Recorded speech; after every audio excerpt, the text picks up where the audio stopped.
ધીરે ધીરે કરતા પોતાની યૌવનના જીવનની અંદર પ્રવેશમાં મંડી છે.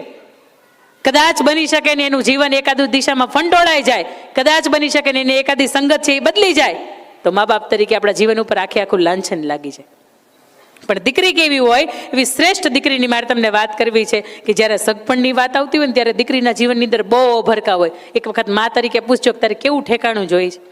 એ તો પહેલાના લોકગીત એની અંદર કહેતું કે એક ઊંચો તો વર ના જોશો દાદાજી, એક નીચો તે વર ના જોશો દાદાજી, એક જાડો ને પતલો ને કાળો ને ધોળો ને. અંદર એવું કહેતો ને કે એક સમવડો વર મારે જોઈએ દાદાજી. પણ વાત તમને મારે કરવી છે કે દીકરી કેવી હોય. સૌરાષ્ટ્રનું ભાવનગર, કૃષ્ણકુમારસિંહજીનું સ્ટેટનું રજવાડું, એ ભાવનગરની અંદર 2022-23 ની અંદર બનેલી ઘટના. તમને એમ થાય કે આજે પણ આવી દીકરીઓ છે. સુભાષનગરની અંદર ઝીણાભાઈ ભરવાડના ઘરે જાન આવે. અહીંયા 2 દીકરીઓના પ્રસંગ, સામે દીકરો છે એ પરણવા માટે આવે.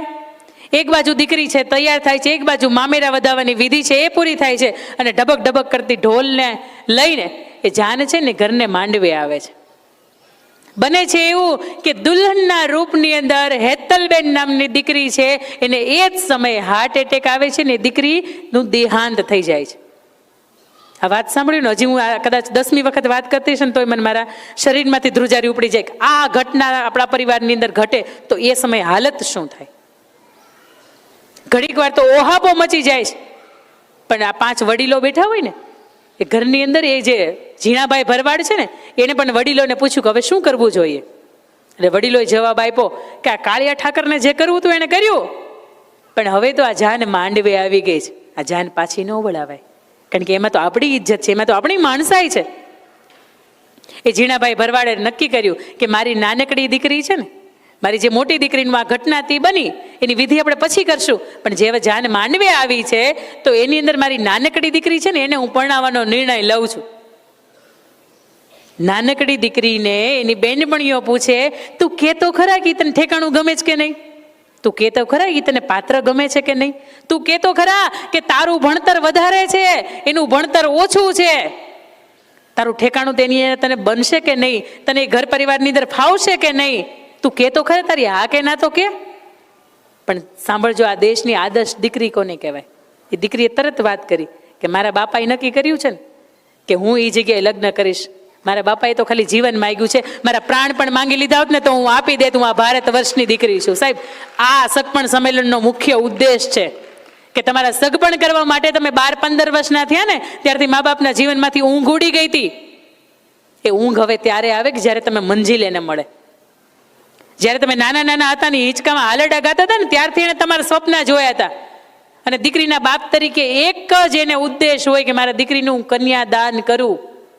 ઈશ્વરે કાંઈ પણ ન આપ્યો હોય ને એને છતાંય તે કન્યાદાન કરે ને ત્યારે આ જગતના મંચ ઉપર દાનવીર તરીકે ઓળખાતો હોય. આ કન્યાદાની કરે ને બસ આટલું એનો જે હક છે ને એ રહેવા દેજો. આદર્શ દીકરી કેવી, આવી દીકરી હોય ને એટલે ઘર જુદા ન થાય. સાહેબ, એમાં એગ્રી? હા કે ના? આવી આદર્શ દીકરી બનીને જાજો. ઠેકાણે જાઓ ને આવી આદર્શ બનજો કે મારા પરિવારે મારી પાસે પ્રાણ તો નથી માંગ્યા ને, અને પ્રાણે માગી દઉં તો હું આપી દઉં, કારણ કે મારો પરિવાર છે, જે લોહીનું નહીં ને કોઈનું નહીં. વાત નંબર 2, બેન કેવી હોય. એક ઘરની અંદર 2 ભાઈઓના ભાગ પડતા હતા. 2 ભાઈઓએ નક્કી કર્યું કે બેનને બોલાવવામાં આવે. મોટા ભાઈએ એવું કીધું કે આ ગાડી તારા ભાગની અંદર, આ જમીનનો કટકો તારા ભાગની અંદર. નાના ભાઈના ભાગ પડ્યા. એ જૂનું ઘર કે જેની અંદર મા અને બાપ 2 વધી ગયા. મોટા ભાઈ એવું કીધું કે ઓલો બંગલો મારો. નાના ભાઈ એવું કીધું કે આ પ્લોટ મારો, કે એની અંદર હું બંગલો બનાવીશ. એ બેને એવું કીધું કે ભાઈ તમે તમારા ઠેકાણે, ભાઈ તું તારા ઠેકાણે, પણ આ મા બાપ તમે કોઈ દિવસ ભાગ નહીં પાડતા. આ મા બાપને લાવો, તમારાથી ન હચવાતા હોય તો હું લઈ જાઉં, કારણ કે અવસ્થા એવી એની છે કે હવે જીવી નહીં શકે એકલા.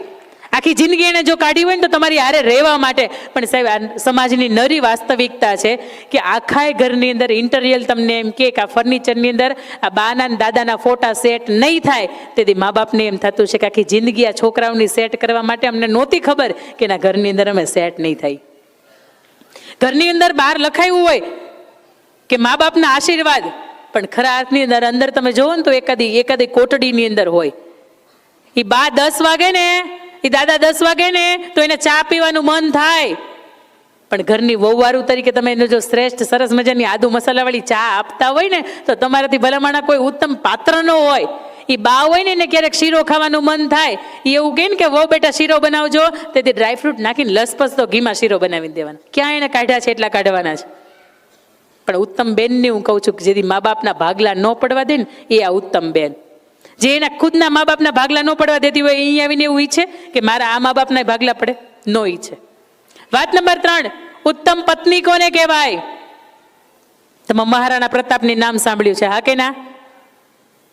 મહારાણા પ્રતાપ છે ને એનો ચહેરો ઝાંખો થઈ ગયો હોય અને મેવાડ તરફ ચેતકની અંદર બેસીને પાછા આવતા હોય ને ત્યારે એના પત્ની એના અર્ધાંગના અજબદે પવાર ઈ એવું કહેતા હોય કે રાણા થાકી ગયા હોય ને તો આ 2 હાથની તલવાર મને આપી દો, આ ચેતક ઘોડો મને આપી દો, મારી અંદર એ તાકાત છે કે આ મેવાડને હું ફરીથી બેઠું કરી શકું છું.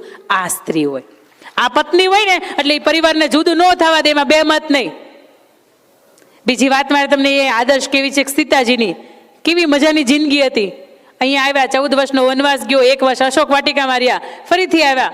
ગર્ભવતી હતા એને એમ હતું હોય કે મારા ગર્ભની અંદર ઉછરતા બાળક છે ને એને મારે નળન પંચમાસી બાંધે. એને એવું હતું કે મારા ગર્ભના શ્રીમતની વચ્ચે સરસ મજાનો શ્રીમતનો પ્રસંગ જાય, કારણ કે અયોધ્યા કુળની હું મહારાણી કહેવાઉં, મારું તો શ્રીમત કેટલું સરસ હોય. પણ છતાંય પંચમાસી નહીં, શ્રીમતે નહીં, અને એક ઋષિના આશ્રમની અંદર લવ અને કુશનો જન્મ થાય, છતાં એ લઈને આવે, સમાજની ટીકાઓ સહન કરે, અને પછી જ્યારે 2 હાથ જોડીને બધાની માફી માગતી હોય ને એવું કહેતી હોય કે રામ, પ્રભુ શ્રી રામ, આપના સિવાય જો કોઈ પણ મેં પુરુષને ઊંચી આંખથી જોયો હોય કે એવી અવળી નજરથી જોયો હોય ને તો આ જગ્યા છે ને મને ધરતીમાં છે ને જગ્યા ન કરી આપે, બાકી ધરતીની અંદર જગ્યા થઈ જાય. એ ક્ષણની અંદર ધરતી છે પોતાનો રથ લઈને બહાર આવે છે. ધરતીમાં એવું કહે છે કે આવ સીતા, તું મારી જ પુત્રી હતી ને, ધરતી પુત્ર હતી, એ હળ ખેડતા ખેડતા મળી હતી. એ માતાજી છે એને બેસાડે છે, બધાની માફી માગે છે, અને પ્રભુ શ્રી રામની પાસે 2 હાથ જોડીને જાય છે, ને પ્રભુને એવું કહે છે, ત્વમેવ ભર્તા નચવી પ્રયોગ. જન્મો જન્મ મળો ને તો તમે જ પતિ સ્વરૂપે મળો, તમે ન મળો ને તો મારે આ મનુષ્યનો દેહ અને ખાસ કરીને સ્ત્રીનો દેહ જોતો નથી. અને આજની સ્ત્રી એવું કે તમે મળ્યા છો ને એટલે જ તકલીફ છે, 7 જન્મમાં છેલ્લો જન્મ, હવે તમે નહીં મળતા. પણ ઉત્તમ પત્ની કોને કહેવાય સાહેબ? આને કહેવાય. અને આપણી પાસે તો કેવા ધર્મ ગ્રંથોની અંદર લખ્યું છે, સરસ મજાનો એક શ્લોક છે કે તમે મોટામાં મોટું પાપ કર્યું હોય ને તમારે ધોવું હોય ને તો તમારે કાશી વિશ્વનાથ ન જવું પડે, તમારે લાખોના હવન ન કરવા પડે. પણ આપણા ધર્મ ગ્રંથ તમે ખોલ્યો હશે તો એની અંદર એક સરસ મજાનો શ્લોક છે, અહલ્યા દ્રૌપદી સીતા તારા મંદોદરી તથા પંચકન્યા સ્મરે નિત્યમ મહાપાતક નાશનમ. તમને રાવણને જોઈને ધૃણા કરવાનું મન થાય, પણ એના પત્ની મંદોદરી, એ તમે ખાલી એનું નામ લ્યો ને તો તમારા કેટલાય જન્મોના પાપ હોય ને મટી જાય. આવી સમજણી સ્ત્રી પાત્ર મળી જાય ને તો એ ઘર બચી જાય. મેં તમને વહુવારુની વાત કરી કે ઉત્તમ વહુ કોને કહેવાય? કે એના બા દાદા માટે પોતાનું જે જીવન છે એ સમર્પણ કરી દેતી હોય. એક સ્ત્રી મેં કેવી પણ જોઈ છે કે એને જ્યારે એક પરિવારની પ્રગતિ થતી હતી ને તો એ અંદર એક ભાઈ એક બિઝનેસમેનનો એવોર્ડ લઈને આવ્યા. એટલે પૂછવામાં આવ્યું કે તમારી પાછળ કોઈનો શ્રેય કોનો? એટલે કે મારા પત્ની છે ને એનો. કારણ કે મારા પત્નીની પાસે એમફાર્મની ડિગ્રી છે, મારા પત્નીની પાસે 2-3 જાતની કળા કૌશલ્યની આવડત છે, છતાં પણ આજે મારે કરોડોનું હાજુ છે ને છતાંય તે રસોઈવાળા કામવાળા આવે પણ રસોઈ તો આજે મારા પત્ની મને મારી જાતે બનાવીને જમાડે છે. અમારો કોલર ઊંચો છે, આ કોલર વ્હાઈટ છે ને એનું કારણ એ છે કે મારા પત્ની આજે પણ હું જ્યારે બિઝનેસ મિટિંગની અંદર જાઉં ને ત્યારે એની ઇસ્ત્રી પોતે કરીને આપે છે. આ પ્રેમ છે. અને આવું જ્યારે ઘરની અંદર હોય ને ત્યારે ઘર જુદું થાય નહીં. અને વાત નંબર 5 કે સ્ત્રીના જીવનનું છેલ્લું પાત્ર એટલે માં. એ માતૃત્વ ધારણ કરે ને સાહેબ, પછી દુનિયાની કોઈ પણ તાકાત એની સામે આવી જાય, ગમે એવી ડરપોક હોય પણ પોતાના બાળકના રક્ષણ માટે ગમે એ કરી શકે. એ સિંહથી કદાચ ફોટામાં બી જતી હોય પણ એ ગર્ભવતી હોય ને એની સામે સિંહ આવી ગયો હોય ને પોતાના બાળકની રક્ષણ માટે એ તાકાત હોય ને એટલું દોડી જાય, કારણ કે એની તાકાત એટલે માં. અને ઈશ્વરે એવું કીધું છે કે જ્યારે હું નથી પહોંચી શકતો ને ત્યારે માં પહોંચી શકે છે. તમે છત્રપતિ શિવાજીનું એક સરસ મજાનું એની માતાએ ગાયોનું રાષ્ટ્રીય કવિ ઝવેરચંદ મેઘાણીએ લખેલું આ હાલેવડું તમે હંમેશા એને સંભળાયું છે. આભમાં ઉગેલ ચાંદલોને માતા જીજાબાઈને આવ્યા બાળ, બાલુડાને માતા હિચોળે, ધણને ડુંગરા બોલે. આ વાત તમને મારે અહીંયા કરવી છે કે માં કેવી હોય. અને જો આવી માં હોય ને તો ભારત વર્ષની અંદર એ સમાજનું એ કુટુંબનું નામ છે ને એ તરી જાય. અને આવી માં હોય ને એ 7 પેઢી કોઈને જુદા ન થવા દે. 1 પેઢી તો હું, 1 ઘર તો હું, 7 પેઢી એ કોઈને જુદા ન થવા દે. વાત એવી હતી કે દિલ્હીની અંદર મોટું રજવાડું એણે નક્કી કર્યું કે નાના નાના રજવાડાઓ છે ને એને ભેગા કરવામાં આવે, એની ઉપર હુમલો કરવામાં આવે, અને નાના નાના જે રજવાડાઓ છે ને એના રાજાને ને રાણી છે ને એને બંધક બનાવી લ્યો અથવા તો એને મારી નાખો. એ નાના નાના રજવાડાઓનો સમૂહ મોટો કરશું ને એટલે આપણું એક સામ્રાજ્ય છે ને બહુ મોટું બંધાશે. નાના નાના રજવાડાઓ છે એની ઉપર હુમલો થયો. એક નાનકડું રજવાડું જેની ઉપર હુમલો થાય, આસપાસ લાખોની જે સેના હતી એના ગઢને, એનો જે કિલ્લો હતો એના કાંગરા ઉપર વીંટાઈ ગઈ, અને આદેશ આપવામાં આવ્યો કે આ રાજાને રાણી જે છે ને એને બંધક બનાવવામાં આવે છે, કારણ કે અમે બહારથી આખો જે તમારો કિલ્લો છે ને એને બાંધી લીધો છે. અંદરના રાજા રાણી બે એ નક્કી કરે છે કે આવી રીતે 2 દિવસ ગયા, દરવાજા દ્વારપાળને એવું કે ખોલી નાખવામાં આવે. દ્વારપાળ છે એ દરવાજા ખોલી નાખે છે. પગડદમ પગડદમ પગડદમ પગડદમ કરતા 2 ઘોડા છે એ ઘોડે અસવાર લઈને ત્યાંથી નીકળી જાય છે. એ મેઘલી રાત હોય, એ અંધારાની રાત હોય, અને બને છે એવું કે એક રસ્તામાં સાંકડું નાળું આવે અને એની અંદરથી એક કાંટા ભરેલું એક ગાડું આવતું હોય. 2 ઘોડાના અસવાર હતા, એમાંથી એક ઘોડાનો અસવાર એવું કહે છે કે આપણે એવું કરીએ, પાછળની જે લાખોની સેના છે એ આપણને આંબી ગઈ છે, કાં તો આપણે મરી જઈએ કાં તો એને થોડાકને મારી નાખીએ. બીજો અસવાર એવું કહે છે કે નહીં, મરી જવાના, મારી નાખવાના અને ઠેકેવી જવાના કે અહીંથી ભાગી જવાના અમુક ટાણા હોય, અમુક સમય હોય. તમે મને પરવાનગી આપો ને તો હું આખો ઘોડો છે ને આ ગાડાને કુદાવી દઉં. શાહજી છે, માતા જીજાબાઈ ને શાહજીના 2 ઘોડા હતા. શાહજી છે એ પરવાનગી આપે છે, માતા જીજાબાઈ છે એ ઘોડો કુદાવી દે છે અને થોડેક આગળ જાય છે. પાછળ જે લાખોની સેના હતી ને બરાબર પાછળ આવતી હતી, અને આગળ જઈને માતા જીજાબાઈ એવું કહે છે કે તમને માતાજીના સોગંદ, તમને ગૌ માતાના સોગંદ, તમે અહીંથી વયા જાઓ, કારણ કે આખા રાજ્યને તમારી જરૂર છે, અને કદાચ હવે હું નહીં રહું તોય ચાલશે, પણ મારાથી હવે ઘોડા ઉપર નહીં બેસાય. ત્યારે શાહજી એવું પૂછે છે, એક રાતની અંદર 270 કિલોમીટરનું અંતર આ ઘોડા ઉપર તે કાપ્યું છે, અને હવે કેમ એમ કે છો કે મારાથી હવે ઘોડા ઉપર નહીં બેસાય? અને ત્યારે આ દેશની સ્ત્રી, આ દેશની આર્ય નારી માતા જીજાબાઈ જવાબ આપે છે કે હવે મને બાળક જન્મવાની તૈયારી છે. બાળકને હું જન્મ આપું, બસ એની થોડીક જ કલાકો, થોડીક જ મિનિટો બાકી છે, અને હવે હું એટલા માટે કહું છું કે મારાથી ઘોડા ઉપર નહીં બેસાય, હવે મને તમે અહીંથી છૂટી કરી દો. શિવાજી એની માતાનું 6થું સંતાન, અને એ સમયે શાહજી મહારાજ છે એને જોઈને જાય છે. પછી બાળક જન્મ્યું છે કે નહીં એની સાથે ક્યારેય બીજી વખત જોવા માટે આવ્યા નથી. આ બાજુ શાહજી છે એ સોગંદથી બંધાઈને જતા રહે. થોડીક વાર થાય, શિવનેરીના કિલ્લા ઉપર પુણેવાસીઓ અહીંયા બેઠા છે ને ખબર હશે, એ શિવનેરીના કિલ્લા ઉપર એ સ્ત્રી જ્યારે ધીરે ધીરે કરતા એક હાથની અંદર ભાલું હોય ને એક હાથ પોતાના ગર્ભની અંદર હોય, અને ઘોડા ઉપર ઉતરીને જ્યારે સટ કરતી દાદરા ચડતી હોય ને, ત્યારે પાછળની જે લાખોની જે બાદશાહની સેના હતી ને એનો એક સેનાપતિ એવું કહે છે, યા અલ્લાહ, હું આ શું જોઈ રહ્યો છું?